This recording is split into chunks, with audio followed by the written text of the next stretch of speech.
सुप्रभात। श्रीमद् भागवत पुराण, यह हमारी आज की आध्यात्मिक चर्चा का विषय है। श्रीमद् भागवत पुराण। देखिए, श्रीमद् भागवत पुराण सभी पुराणों में अति श्रेष्ठ है,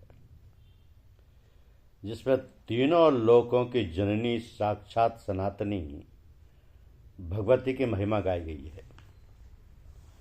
जो श्रीमद् देवी भागवत के आधे श्लोक या चौथाई श्लोक को भी प्रतिदिन सुनता है या पढ़ता है, वो परम गति को प्राप्त होता है।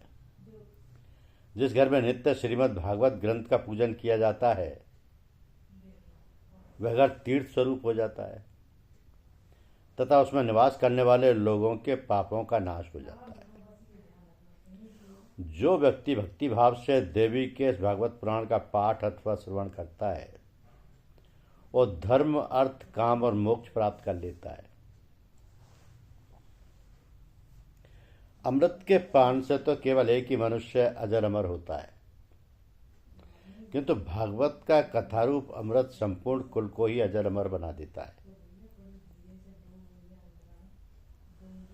सभी 18 पुराणों में यह श्रीमद्देवी भागवत पुराण सर्वश्रेष्ठ है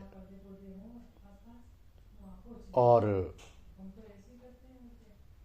धर्म, अर्थ, काम तथा मोक्ष को प्रदान करने वाला है।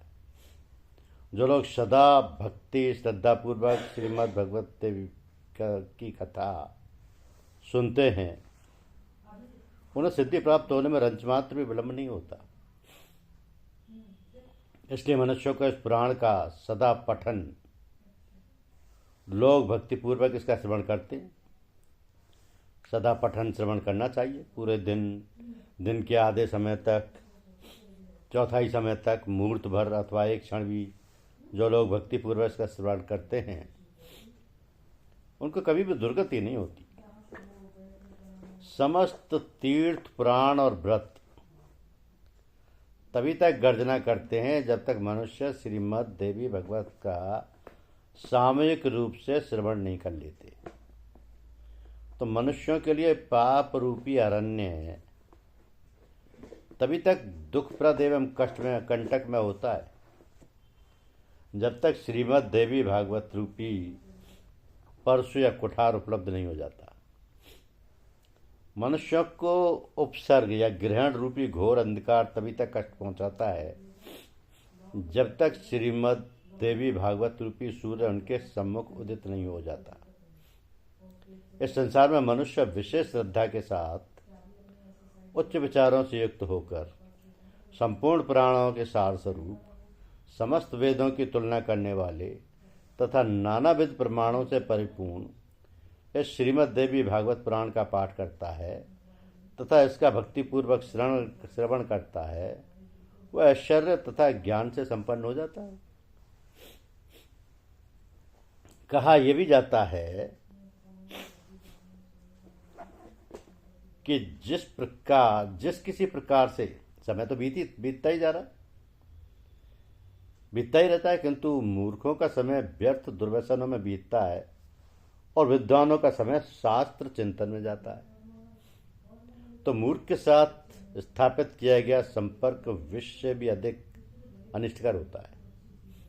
इसके विपरीत विद्वानों के संपर्क पीयूष रस के तुल्य माना गया है। विद्वानों का संपर्क तो ग्रह बंधनागार नहीं है और ना बंधन का कारण है। जो मन से बंधन मुक्त है, वह गृहस्थाश्रम में रहते हुए मुक्त हो जाता है। जो मन से बंधन मुक्त है, वो गृहस्थाश्रम में रहते हुए मुक्त हो जाता है। काम, क्रोध, प्रमाद आदि अनेक प्रकार के शत्रु बताए गए हैं,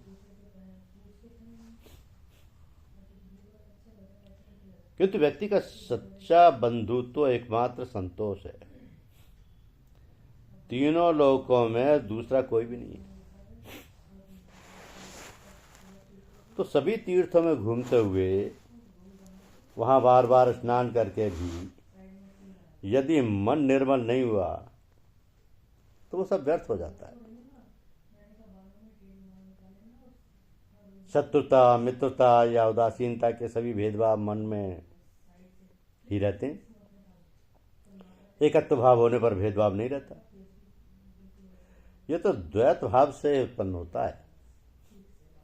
तो प्रयत्नपूर्वक उद्यम तो करना ही चाहिए। यदि सफलता ना मिले तो बुद्धिमान मनुष्य मन में विश्वास कर ले कि दैव यहाँ प्रबल है, दैव यहाँ प्रबल है। धर्माचरण से व्याधि नष्ट होती है और उसमें आयु स्थिर होती है। तो जहाँ दान, मान तथा परिग्रह से मूर्ख लोग महान गौरवशाली माने जाते हैं, उस देश में पंडित जन को किसी प्रकार भी नहीं रहना चाहिए। तो यदि द्रव्य शुद्धि, क्रिया शुद्धि और मंत्र शुद्धि के साथ कर्म संपन्न होता है तब पूर्ण फल की प्राप्ति अवश्य होती है, अन्यथा नहीं होती। तो अन्याय के द्वारा उपार्जित किए गए धन से यदि पुण्य कार्य किया जाता तो इस लोक में यश की प्राप्ति नहीं होती और परलोक में उसका कोई फल भी नहीं मिलता।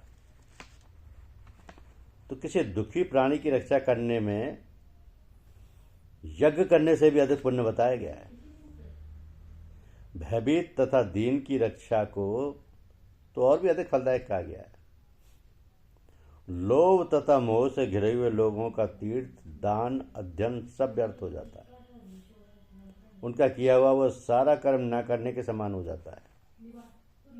धर्म की जय होती है, अधर्म की नहीं। सत्य की जय होती है, असत्य की नहीं।